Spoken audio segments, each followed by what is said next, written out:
video. So I didn't post it up before, but I did a little video before. I got this new Giant Bicycles electric bike, the full E. Hi mama. And you know, my dogs are getting a little bit older here. I used to mountain bike them a bunch, but now I don't. They're old. But I love to go mountain biking myself, but sometimes I just don't have enough time between the dogs, between work. Good trail ride could take a couple hours. And also I live in Southern California here. It tends to be kind of hot. But man, I got this new Giant electric bike. Complete game changer. I mean, and I didn't get paid anything by Giant to make this video or anything, but I'm telling you, dude, these e-bikes are the wave of the future. I'll go over some of the features real quick, but all in all, the impression I want you to get is this full e-bike, Giant electric bike, is pretty much the same as one of their super expensive full suspension mountain bikes. It just has a motor on it. Hi guys. I know. Hello. Good day. So it's got a super beefy RockShox fork. They custom designed this for the electric bike to handle the extra weight. I rode some pretty technical trails on this bike, and I never actually bottomed out the suspension. Super soft, it's super plush, but it also has lockout. It also has, you can do this switch where the thing will kind of smush and you won't be as up when you're going uphill. They redid this custom rear shock, custom brakes.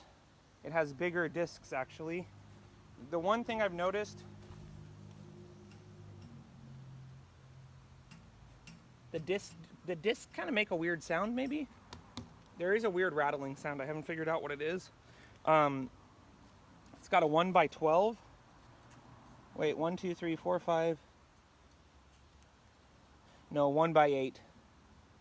And you don't need that many gears actually on this thing. It's got super big tires. What are these? 3.3-inch tires, extra beefy wheels, dropper post.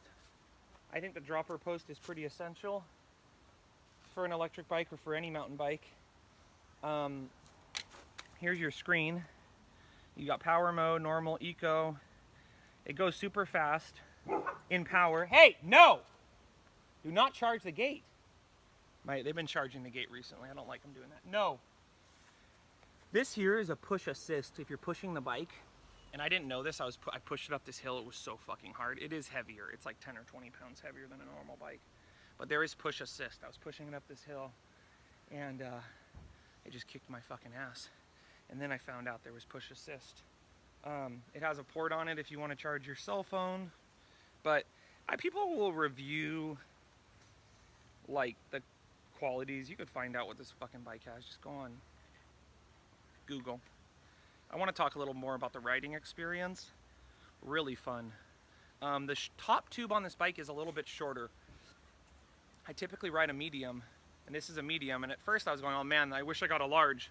But the truth is, I think that they made the top tube shorter because the e-bike is heavier, and the shorter top tube allows you to throw the bike around more even though it has extra weight.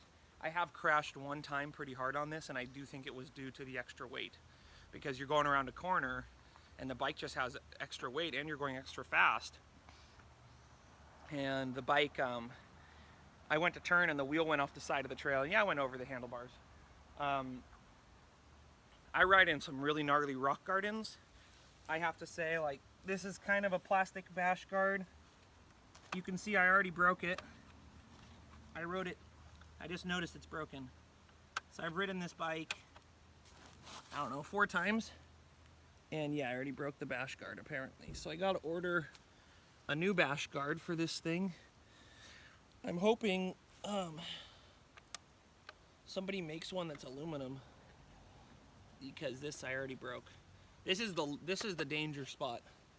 You can see I've already smashed that.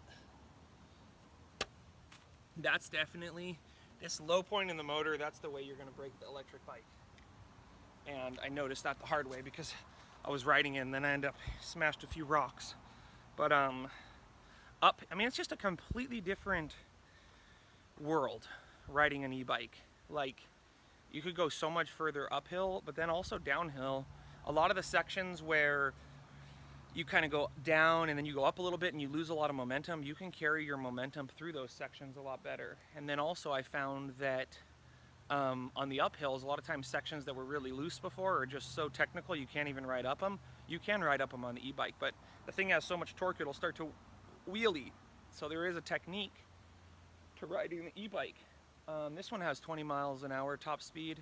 I thought about upgrading the computer, but after crashing, 20 is pretty freaking fast, I have to say.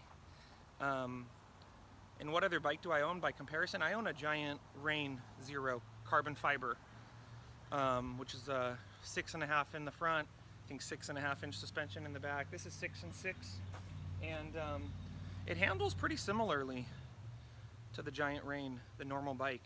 I mean, it's weird. The extra weight is made up for by the extra power. If this is just my personal opinion, I think if you're getting an e-bike just to ride on the road, you probably don't need to spend $1 million because you're just riding it on the road. I think if you're just riding on some dirt roads and shit, you don't need to spend $1 million either. But I think that if you end up actually riding gnarly technical trails, yeah, you want to spend the extra money, get the really well-built one. Because yeah, you don't want to be fucking things up. Taya, don't be a bitch.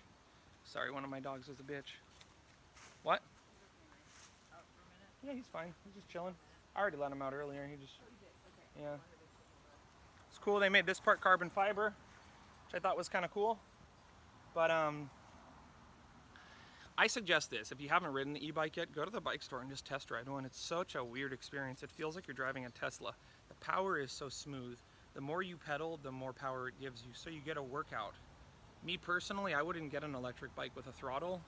I like getting a workout. I like staying in shape. So it's pretty cool because the more you pedal, the more you get rewarded kind of for the pedaling because it gives you more torque. So you're really motivated to pedal hard. And you also get cooled down more because the wind blowing over you is totally different. I mean, you're going way faster, especially uphill. You know, typically uphill, you're barely moving, you get hot. So I would say if you live somewhere where it's hot, e-bike's the way to go. I mean, you pretty much get air conditioning because the thing moves so fast. Other than that, and just finding out I broke the bash guard right now, you know, I mean, that to be said. Obviously, it's not going to handle the same as a full suspension mountain bike without a motor on it. But the degree of difference is so small that, I mean, I ride pretty gnarly trails here in Santa Barbara, super loose, rock gardens, there's a few small minor jumps, there's some small rock ledges, and this bike does amazing. I think the ideal world what this bike would be is really fun, fast single tracks, really fun, fast downhill sections, really fun, fast rides where like you might have had to shuttle before. Like I could see in a place like Whistler, which will probably be illegal soon, or Moab, these bikes are amazing.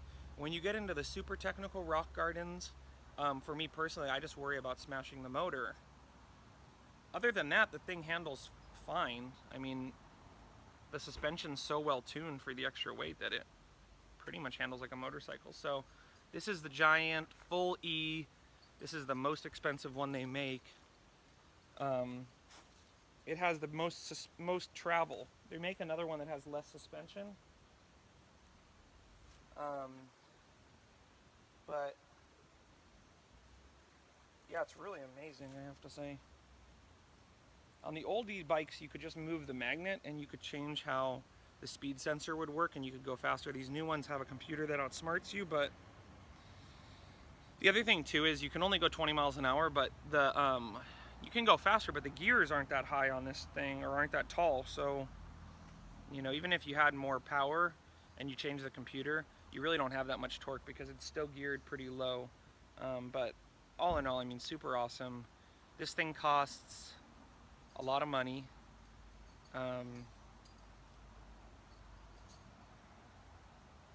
But if you're going to use it, it's worth every penny. I also think the resale value on them will probably be pretty good because Giant doesn't make very many bikes every year.